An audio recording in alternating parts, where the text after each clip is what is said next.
হাসান লাইটে লাইট সরস করতেছিলাম আম্মা। কামলা এবার পড়তে বইছে হয়তো না কইছি রাতের বেলা লাইট চলে রাখবি না বিল বেশি উঠে। সারাদিন খেতে কাম কইরা পড়ার আর সময় পাই না। সামনে তো আমার মেডিকেলের ভর্তি পরীক্ষা। তুই দিবি মেডিকেল পরীক্ষা? এই বাড়িতে থাকতে হইলে লাইট জ্বালিয়ে রাখা যাইবো না।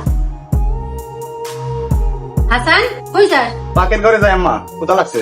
পরে খাইস, আগে যা পুকুর থেকে একটা বড় থেকে মাছ ধরে নিয়ে আয়, বিকালে রাত লাইবো। আম্মা অনেক খিদা লাগছিল তো। আগে মাছ ধরে নিয়ে আয়, একটু পরে খাইলে আর মরে যাবি না।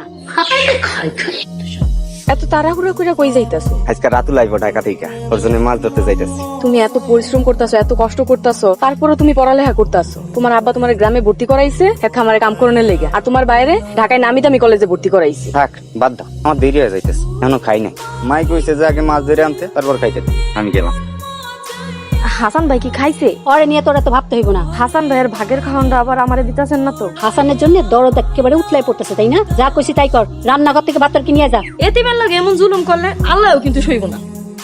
আম্মা এই দেখো কত বড় মাছ ধরে নিয়েছি। আম্মা কি হইছে? চিল্লায় বাড়ি মাথা তুলতেছস কেন? দেখো কত বড় মাছ। যা মাছটা কাইটে ফেল যায়।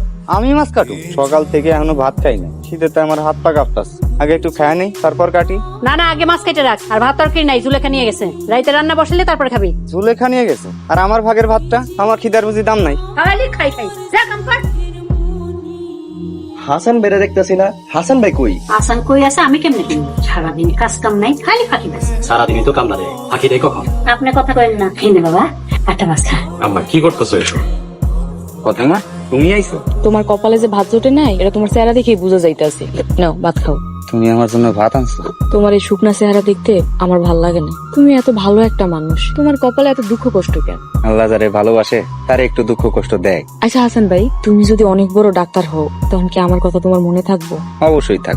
আমি আমার কাছের মানুষদের মনের মধ্যে পুইসা রাখি। হইছে, ডায়লগ কম মারো না, ভাটা খায় না। হ্যালো, হ্যাঁ ডিয়ার বলো। শোনো, যা যা বলেছে মনে আছে তো? সব ঠিকঠাক মনে আছে। তুমি জমি বিক্রি করে টাকা নিয়ে চলে আসো, আমার বাবা তোমাকে অস্ট্রেলিয়া যাওয়ার ব্যবস্থা করে দিবে। মাত্র তো আসলাম, সকাল হোক, তারপর বাবার সাথে এসব বিষয় নিয়ে কথা বলবো। ওকে, আর লেট করলে কিন্তু বিদেশে যাওয়ার স্বপ্ন স্বপ্নই থেকে যায়। তুমি তাড়াতাড়ি টাকা নিয়ে চলে আসো। তোমার বোকা বন্ধুটির খবর কি? ও তো গ্রামের বাড়িতে গেছে জমি বিক্রি করবে বলে। খুব তাড়াতাড়ি করো, যদি আমাদের মিশন শেষ করতে হবে। রাতের মতো আমাদের আরো কিছু ছেলে দরকার। ওদেরকে বিদেশে যাওয়ার স্বপ্ন দেখে আমাদের কাজ সফল করতে হবে। আমার ফাঁদে যেহেতু ও পা দিয়েছে, সেহেতু ওর কোনো নিস্তার নেই। জমি বিক্রি করবি মানে? ভাগ করে আমারটা আমারে বোঝাই দেয়। আমার ভাগে জমি বিক্রি করে আমি অস্ট্রেলিয়া যাবো, ওইখানে পড়াশোনা করবো। পরে ঢাকা বিশ্ববিদ্যালয়ে ভর্তির জন্য কোচিং দিলাম, আর তুই এখন পাগল হচ্ছে অস্ট্রেলিয়া যাওয়ার জন্য?